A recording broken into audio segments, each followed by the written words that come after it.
My name is Alyssa Johnson. I'm a 23-year-old office worker, married for 2 years now. I have a son, Leo, who just turned 1. My husband, Nathan, is 29 and also works for a company. Nathan frequently suggests that I quit my job at my father's company, a sentiment stemming from his dislike for my parents. His distaste for my parents appears to be linked to the fact that my father is a high school dropout and runs a small and grimy company, manufacturing screws and small components. Nathan hates the idea of people knowing he's related to such a company. On the other hand, I admire my father for his tireless dedication to research, his courage, not afraid of failure, and his genuine care for his employees. Thus, I have no intention of leaving my father's company. He seems to dislike the fact that I respect my father more than him.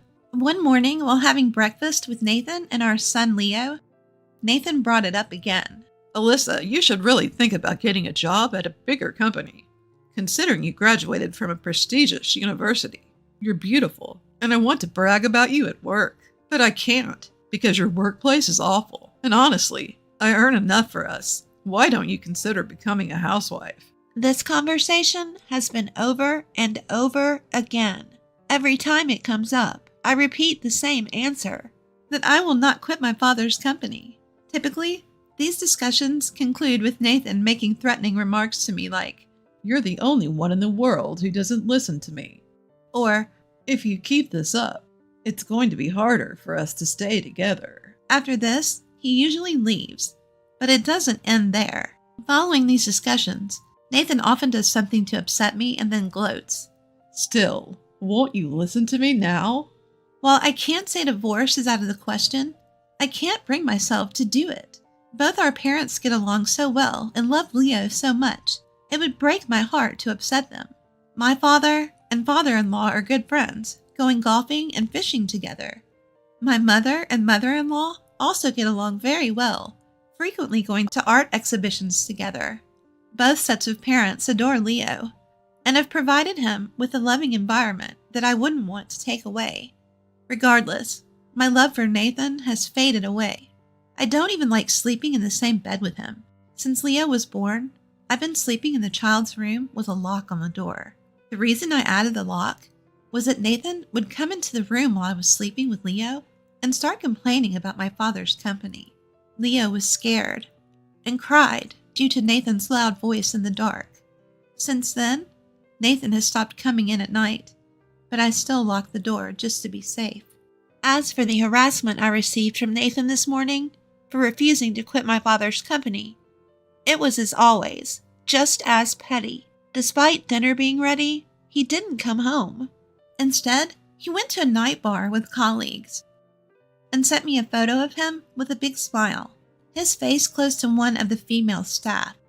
This kind of photo doesn't hurt me or make me feel insecure. As soon as I saw the photo he sent on my messaging app, a new message came in. "See, this is how I blow off steam, because you won't listen to me." He said, "If you don't want me to do this anymore, quit your father's company now." Honestly, I wanted to ignore his message, but for the sake of both sets of parents and our son Leo, I responded. This was my best response. "I just wanted you to come straight home and have dinner with us." In response, he texted back, "Must have been tough, huh? I'm coming home now." I found myself regretting marrying him, thinking even though he is smart, his character and thought process are so childlike. Then one day, Nathan happily reported, "I might be getting promoted soon." "Wow, that's great. Did that recent deal come through?" "It's not finalized yet, but it's as good as done. I bet the boss will be thrilled, crying with joy. Even the director, who used to act so high and mighty, will have to bow down to me now. Ha ha." That day, Nathan unusually didn't tell me to quit my father's job and went off to his company. As for me, I left home with Leo to go to my office. After dropping Leo off at my parents' house nearby as usual, I went to work where my coworker, Jake, hurriedly approached me. "Good morning, Alyssa. The boss seems unusually angry today. Did something happen? Everyone is worried about him." Upon hearing this, I knocked and entered the room marked Invention Room, where my father was. There sat a young man in his 20s, with a tear-streaked face on the sofa. Sitting across from him was my father, his face more furious than I had ever seen. "Sorry, Alyssa. I can't spare the time to chat with you right now," he said, to which I responded, "Everyone's worried about you. What's going on?" Apologizing, he invited me to sit in on the conversation. As I took a seat next to my father and looked at the young man's face, he stood up to introduce himself. "Nice to meet you. I'm Scott. I'm sorry for causing the boss any trouble." I asked him, "May I know what happened?" Scott, apparently an employee with an electrical machinery manufacturer, started to explain. It seems that Scott is employed at an electrical machinery manufacturer. Moreover, he's been promoted to the position of assistant leader for a new machinery project. Interestingly, the designated leader doesn't attend meetings or go to the field, basically serving as a figurehead. The team members reportedly prefer this, stating, "It's easier that way." In essence, Mr. Scott was fulfilling the leader's role. It appears that some components from my father's company were chosen for the project. Scott, without any prior arrangement, visited my father's company and rudely demanded, "I need to speak to the CEO." His appearance, characterized by his unkempt hair and numerous rings, didn't sit well with my father's secretaries, fondly known as Jackson and Randy, who told Scott, "Please adjust your attitude and appearance before coming back." Unaware of what was wrong with his demeanor and looks, Scott returned to his company and asked his boss, who snapped, "Don't let them walk all over you. Assert yourself and tell them we're using their parts." Wanting to fill his colleagues' wishes to use my father's company's components, Scott returned to my father's company and humbly asked Jackson and Randy, "Please let me know what I'm doing wrong." My father, who happened to overhear the conversation, talked with Scott in the meeting room. "We don't judge people by their appearances. I believe they were just trying to teach you workplace manners," his father said. Jackson and Randy agreed and proceeded to instruct Scott on professional etiquette. With such an appearance, when you visit other companies, they'll likely judge your entire company based on how you present yourself. When asked, "Which company do you think one can have a decent conversation with? One where people are well-dressed and respectful of manners, or one that isn't?" Scott apparently replied, "The former, but let me apologize and start again." Following that, Scott made an appointment, showed up with his back straight, fixed hair, and without any accessories. As we talked with Scott, we saw his sincerity and commitment to his work, not only in terms of components, but my father said that he was so willing to cooperate with ideas and knowledge. That's how they ended up collaborating. Young members of Scott's company proactively visited my father's company for advice. However, just before a prototype was almost completed after nearly 6 months, it was revealed that the leader had taken all the presentation materials that were prepared.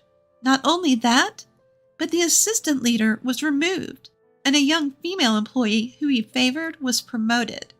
Although the team and the collaborators vehemently opposed this, they were silenced with threats such as, "Anyone who objects will be made uncomfortable in the company by spreading various rumors." Upon hearing this, my father was furious. Jackson, who had been listening in the background, said, "About those various rumors, they're just going to spread lies, right? You shouldn't be scared, right?"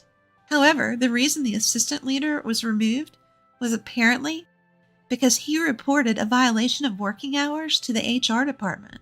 Scott said that after severe warnings, the assistant leader was removed. The reason Scott came to my father's company this time was because he was frustrated that the person in charge would change despite all he had done for him, and he wanted to discuss everything. "You should quit that company and come work for ours, right, boss?" "All right, Jackson and Randy, are you ready?" My father, impersonating an iconic Western movie character, made everyone except Scott burst into laughter. Scott said, "Despite doing such amazing work, you all seem to be having fun. I've always admired that. I really wanted to work with you all." And he pleaded with teary eyes, bowing his head joyfully to my father. There was something that had been bothering me after listening to his story. So I asked Scott a question. I asked, "What's the name of your company?" And it turned out to be the same machinery manufacturing company as my husband's. Hesitantly, I asked further, can I ask the name of the leader?" And as I had feared, he replied, "His name is Nathan Johnson." Upon hearing that, my father and I held our heads in shock.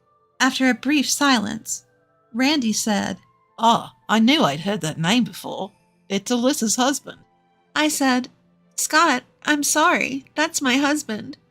And Scott said, "He's the one who gave me the opportunity to work at this company.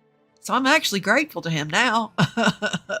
Jackson seemed to have something on his mind, too, and asked cautiously, I hate to ask, but given that Alyssa's here, does the favored female employee have any relation with your husband? Scott looked at my face and seemed to have difficulty speaking. So I said, "Don't worry about it. I'm in a sham marriage with my husband. I don't have feelings for him anymore," which surprised my father. After apologizing to my flustered father, I honestly told him about all the things that had been said and done to me every day, and why I hadn't been able to speak up. He understood and said, "No wonder my grandson Leo hasn't been very affectionate with me." Then, after hearing everything, he added, "I've lived a life that I'm not ashamed of, so I don't care what anyone says about me. But it must be tough for Alyssa to keep hearing bad things about her parents. Don't worry, though. I'll keep my relationship with their parents since they're family and friends. If you ever want to come home, you're always welcome." His words made me feel like a weight had been lifted from my shoulders. And what about the relationship between your husband and this favored female employee? Jackson asked. Scott replied, "There's no solid evidence, just rumors. But it's the talk of the company.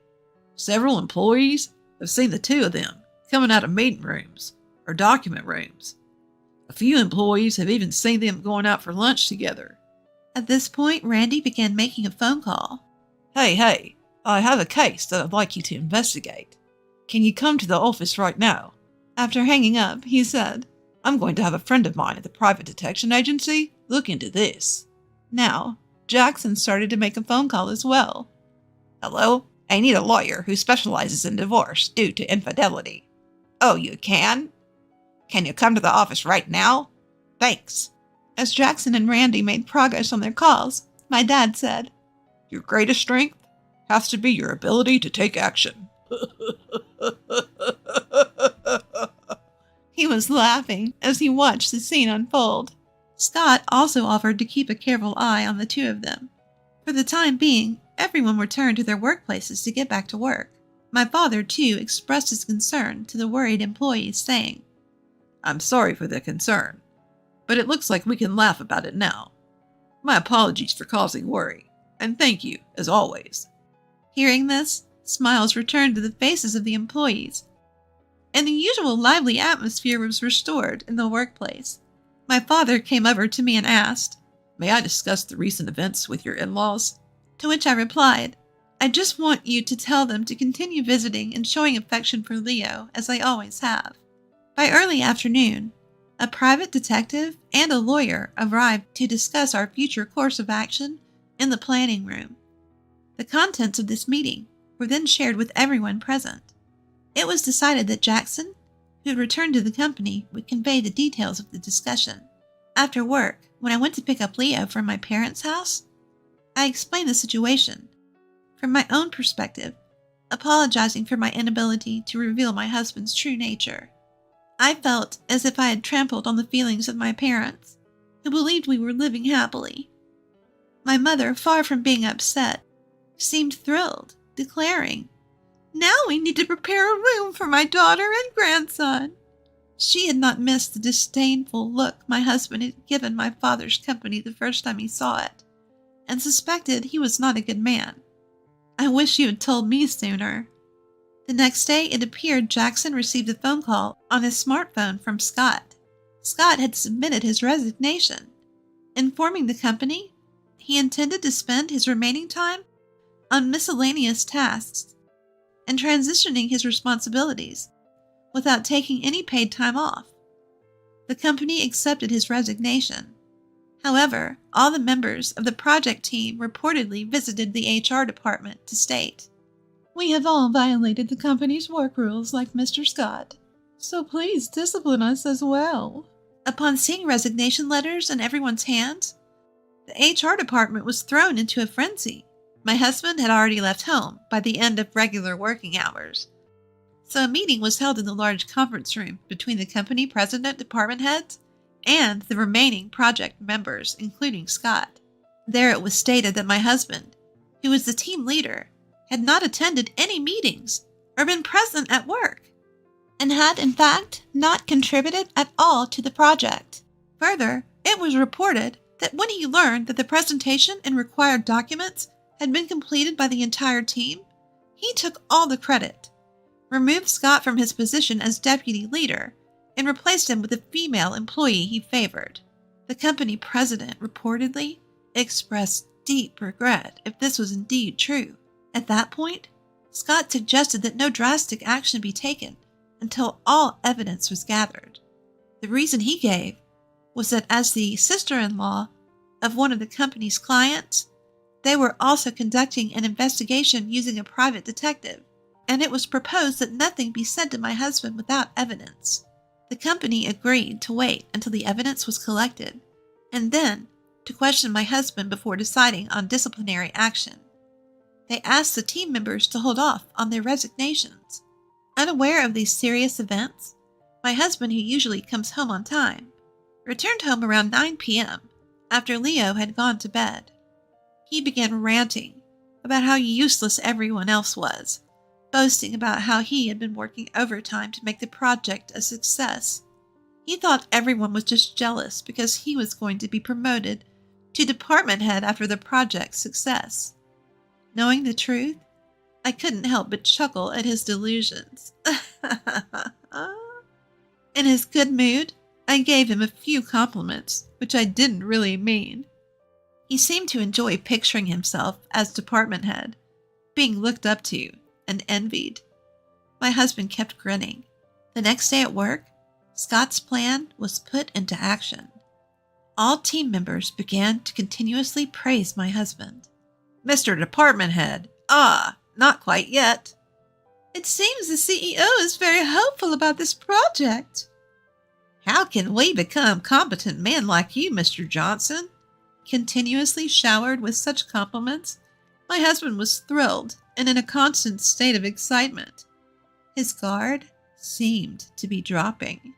Then, as planned, we were able to obtain a video of my husband's affair with a female employee from the hidden cameras set up in the document room and the conference room.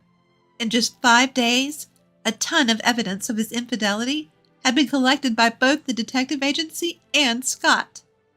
All that was left was to prove that my husband had not been the one to create the project documents. The proof was easy. Scott had also saved the documents on a USB drive, and it would be clear to the company if they asked him and my husband about the contents of the documents. All of the evidence was submitted to the company by Scott and other members. My husband came home in high spirits, unaware of all of this. Then he began his flight of fantasy, saying, "I'm definitely going to be made department head. The CEO was talking to the current head for a long time. And then the head looked at me. He probably said, 'I'd rather have Mr. Johnson as head than any incompetent like you.'"